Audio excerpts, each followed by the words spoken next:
उसमें क्रॉस लगाए हुए थे और पोस्टमैन द्वारा बताया गया कि लेने से इनकार किया गया है। तो आप देख रहे हैं कि तो उसके लिए ज्यादातर हमारा ये, मार्गदर्शन हाँ करें कि हाँ बिल्कुल बिल्कुल, हम आपका मार्गदर्शन इसमें करते हैं। ये एक आम प्रथा है। जब जैसे हमने अभियान चलाया, आपको पता होगा 12 अक्टूबर को जब ये दिवस था आपका जी इस तरह से, तो अपन इसमें जो है ये हमारे बीच में एक कहीं बाहर से भी जुड़ गए हैं क्या?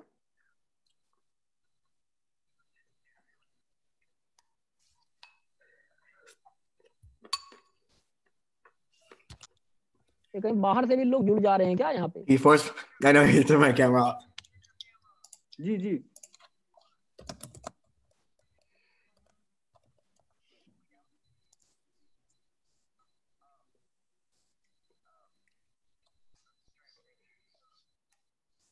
लोग बाहर से भी कहीं जुड़ पा रहे हैं, ऐसा लग रहा है जुड़ जा रहे हैं कुछ, क्योंकि ये ऐसे दिख रहे हैं जैसे बाहर के हों, इंडिया के बाहर टाइप के लोग दिख रहे हैं ना। Okay, guys, we need to have a private chat. Everybody private chat with each other.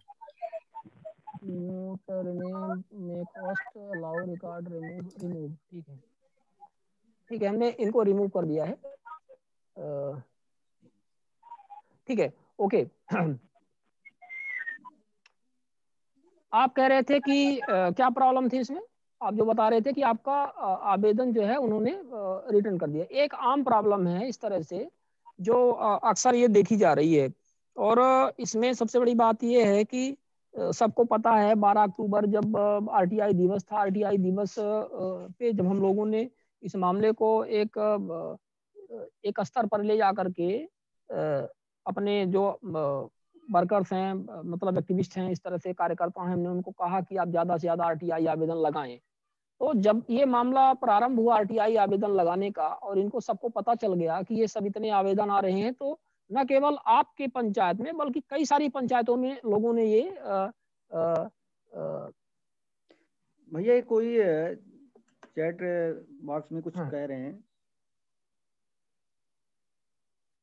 ठीक है, हम इनको रिमूव कर देते हैं। हाँ ठीक है, वो क्या है कि लोग गलत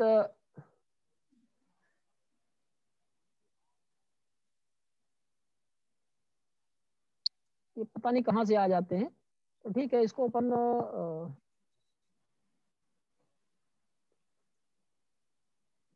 देखते हैं इसके अगली बार क्या समाधान इसका किया जा सकता है। कुछ लोग ऐसे स्पैम टाइप के मैसेज डाल देते हैं, तो इसमें अभी नेक्स्ट टाइम इसका कुछ रजिस्ट्रेशन वगैरह का भी अपन इसका कुछ कर लेंगे। जी जी। और ठीक है, कोई बात नहीं है, लोग स्वतंत्र हैं कुछ भी करने के लिए। अगली बार से इसको ज्यादा बेहतर प्रोटेक्टिव वे में अपन प्रयास करेंगे। एनीवे, तो अपन जो चर्चा कर रहे थे, देखिए अब ये जो बात है कि आवेदन वापस कर देने से क्या समस्या का समाधान हो जाता है? सबसे बड़ी बात तो ये है। आप आवेदन यदि आप वापस कर दिए तो आवेदन आप प्रथम अपीलीय अधिकारी के समक्ष आप प्रस्तुत कर दोगे, ठीक है ना। जरूरी नहीं है कि आप आवेदन लोक सूचना अधिकारी या ग्राम पंचायत में, ठीक है, ग्राम पंचायत वाला व्यक्ति यदि आपका आवेदन वापस कर देता है तो आप उसको क्या करें कि पूरा पोस्टल, जैसे आपके पास हाथ में है क्या लेटर आप रखे हो जो वापस किया गया है? हेलो अकबर, हेलो जी, एक एक करके सवाल पूछें। हाँ, तो जैसे जो लेटर आपका वापस आ गया है, उस लेटर की आप एक फोटो कॉपी लेटर सहित ऊपर से करवा लीजिए। अंदर जो डॉक्यूमेंट्स थे उसको खोल करके उसकी आप एक फोटो कॉपी करवा लीजिए, और उसमें आप धारा 18 के तहत, ऐसे में सीधे, क्योंकि आवेदन वापस होने का मतलब, देखिए आप आवेदन देने जाते हैं तो आपका आवेदन स्वीकार नहीं किया जाता है। किसी लोक सूचना अधिकारी के पास जाएंगे तो वो आपका आवेदन नहीं लेगा, आपको पावती नहीं देगा, ठीक है। फिर दूसरी बात ये समझ में आती है कि जब आप उसको स्पीड पोस्ट से भेजेंगे तो उसमें क्या किया जाता है? स्पीड पोस्ट में वो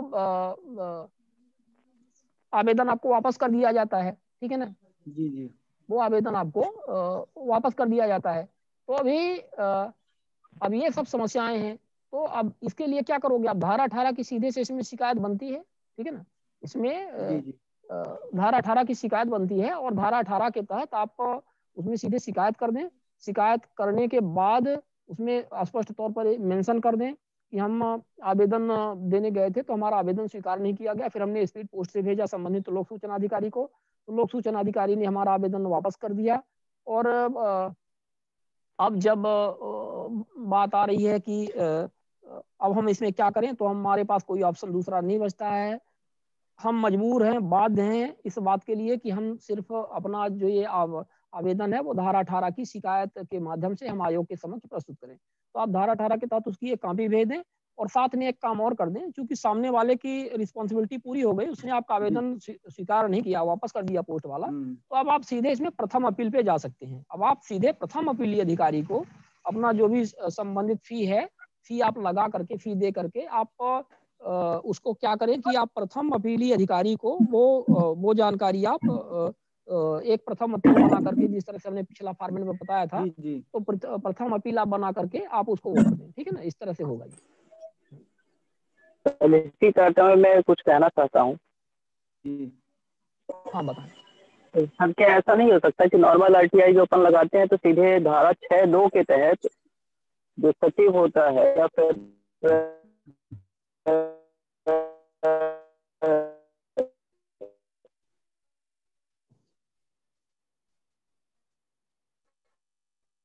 जो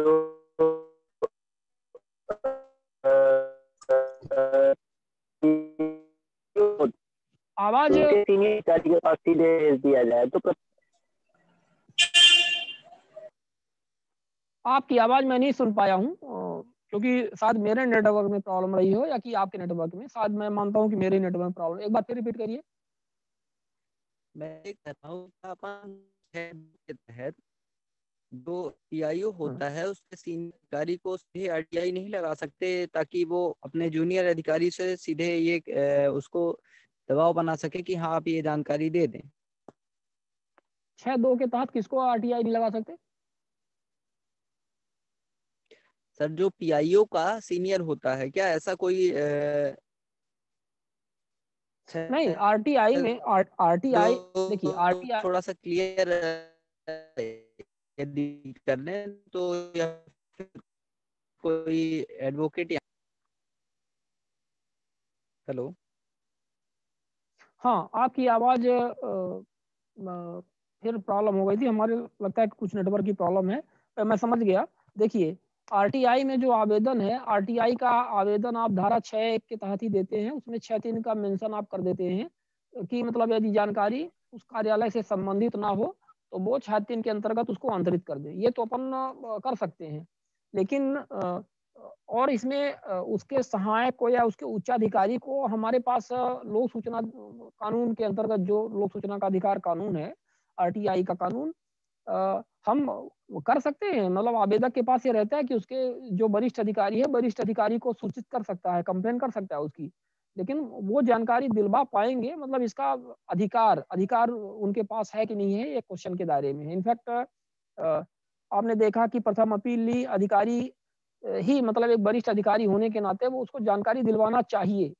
पत्राचार वो कर देता है, आदेश पारित कर देता है, लेकिन चूंकि उसके पास पेनाल्टी लगाने की पावर नहीं है, पेनाल्टी लगाने की चूंकि उसके पास पावर नहीं है, इसलिए वो जानकारी जो है वो नहीं देते हैं कई बार पीआईओ। प्रथम अपीली अधिकारी के पत्र का कोई प्रभाव नहीं पड़ता है, ठीक है ना। समझ पा रहे हैं?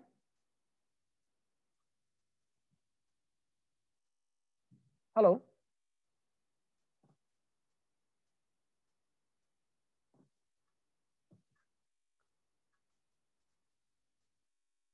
हमारी आवाज पहुंच रही है आपके पास? हेलो,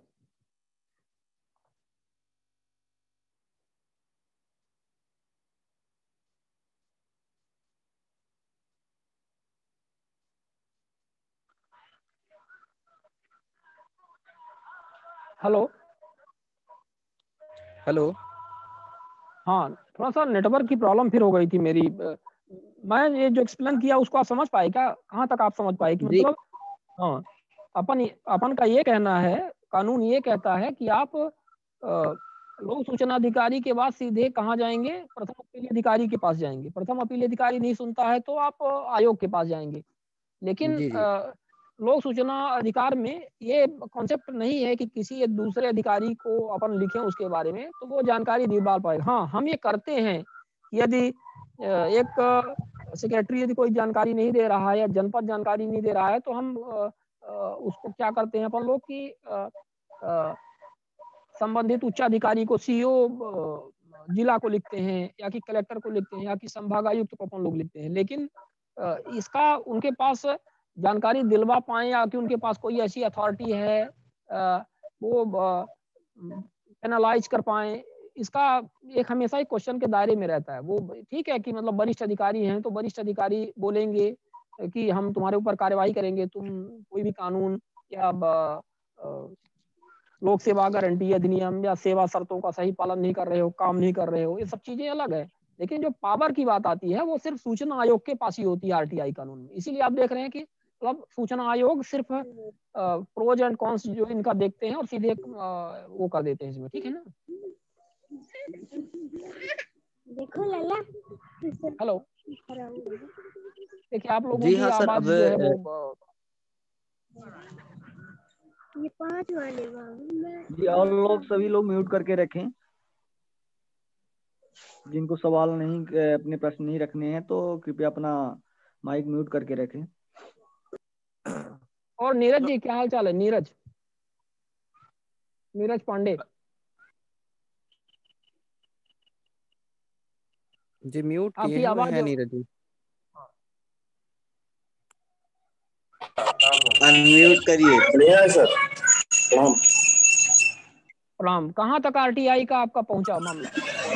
हो गया, आरटीआई लगाए हैं, हमारी तो नहीं लगी है लेकिन हमारे इष्ट बंधु लगाए हैं। देखिए जानकारी उनकी अब शायद कल मिलने वाली है।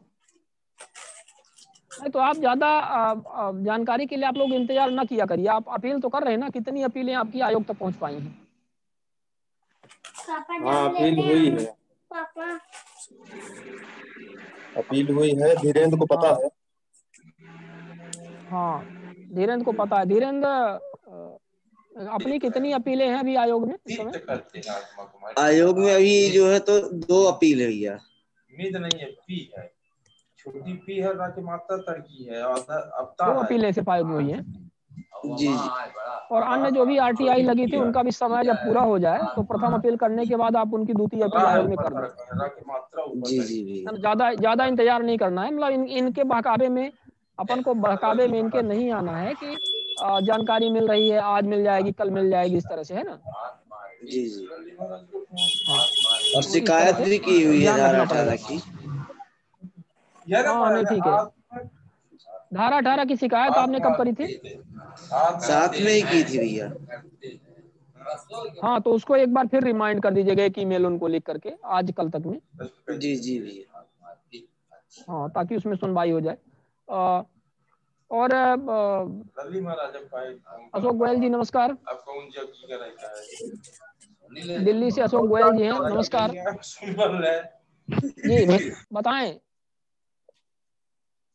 बताएं अपना कुछ अनुभव आप भी शेयर करें। सर अनुभव तो बड़ा विकट है। जो सबसे बड़ी कठिनाई है वो है कि जो इंफॉर्मेशन कमिश्नर्स हैं वो किसी भी तरीके से कानून का पालन नहीं कर रहे। रिसेंटली मेरे 2 केसेस सेंट्रल इंफॉर्मेशन कमीशन में गए। दोनों मामलों में ये था कि 2 महीने के बाद उन्होंने पीआईओ ने जवाब दिया, आधा अधूरा जवाब दिया। दोनों बार कंप्लेंट में मैंने यही बात कही उनको, सुप्रीम कोर्ट के, हाई कोर्ट के जजमेंट कोर्ट करके बताए कि 250 रुपए रोज का जुर्माना बनता है। एक्ट में लिखा हुआ है shall be penalised, may be penalised शब्द नहीं है, शैल बी का मतलब उनको अवश्य रूप से पेनल्टी लगानी है, मस्ट है। हाँ, कहते नहीं ये मेरा प्रेरोगेटिव है, मेरी मर्जी है मैं लगाऊं या ना लगाऊं।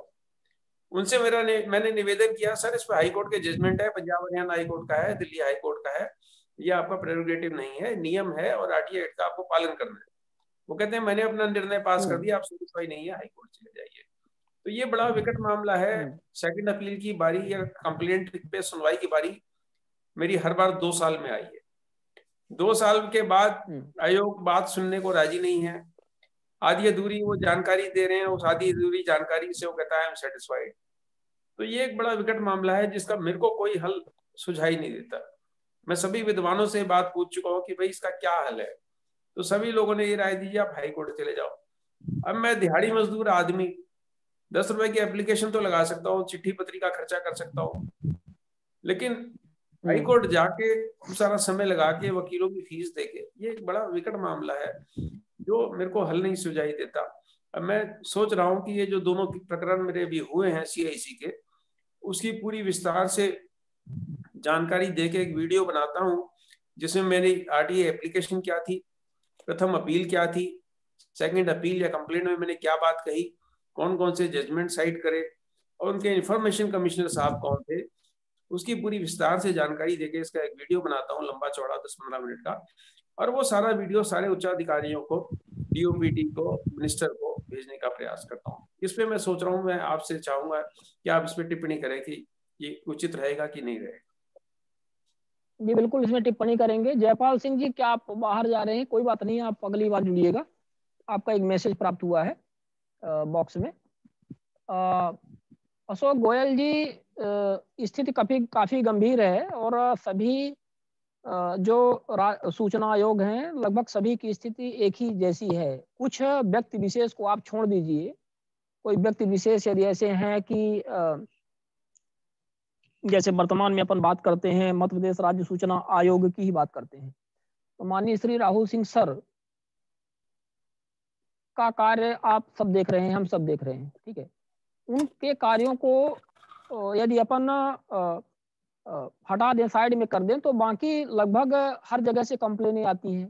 कोई भी खुश नहीं है, कोई भी जो आवेदक है वो बहुत बुरी तरह से प्रताड़ित है, पीड़ित है।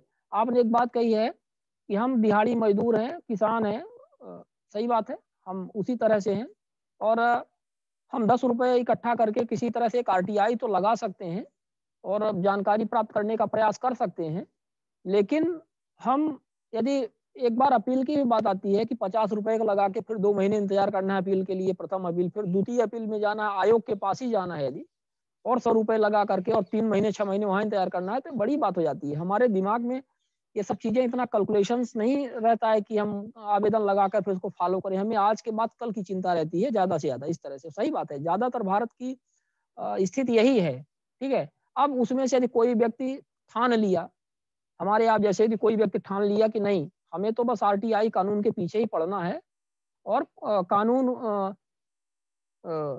कानून की सारी जानकारी जो भी है, हमें RTI एक्टिविस्ट ही बन जाना है कि हमें ज्यादा से ज्यादा जानकारी निकालनी है और इस तरह से, और आप ज्यादा RTI लगाने लगे, आप पीछे पड़ गए, आप एक तरह से एक्टिविस्ट ही बन गए, तो उसमें फिर एक समस्या आने लगती है।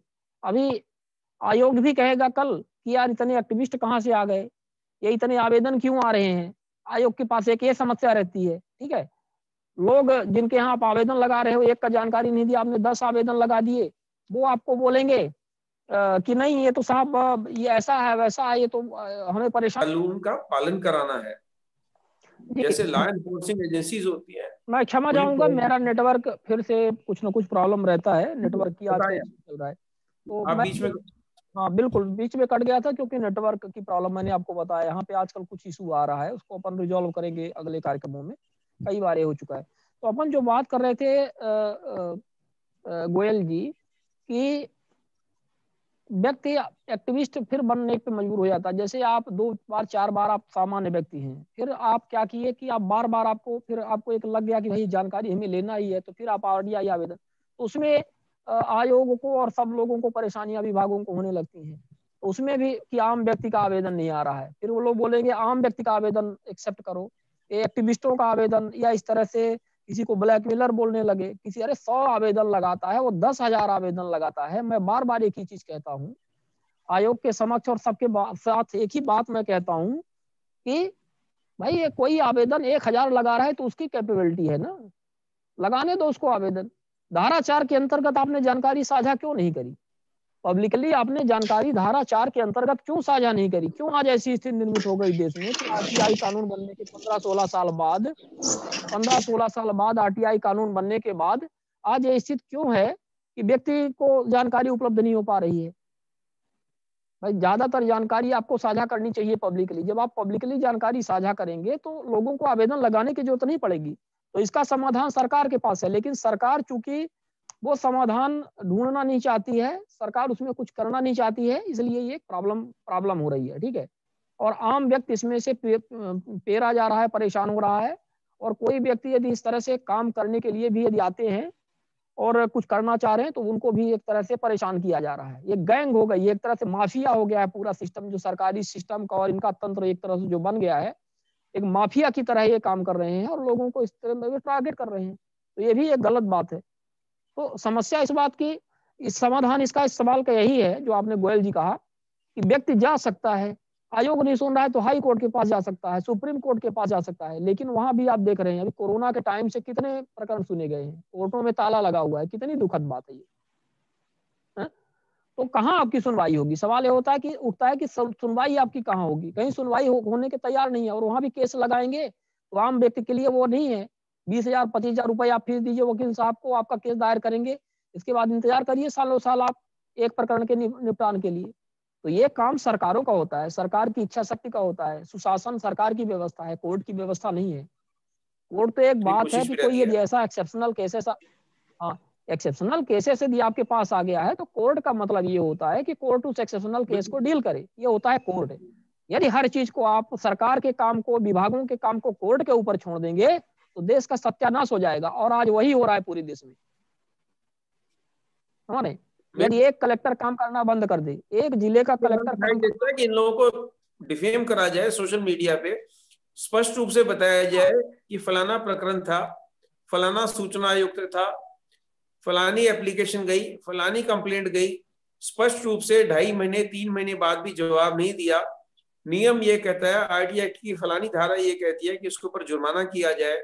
हाई कोर्ट फलानी का निर्णय ये है, दूसरी हाई कोर्ट का निर्णय ये है जिसमें स्पष्ट रूप से कहा गया है कि ये मामला सूचना आयुक्त के हाथ में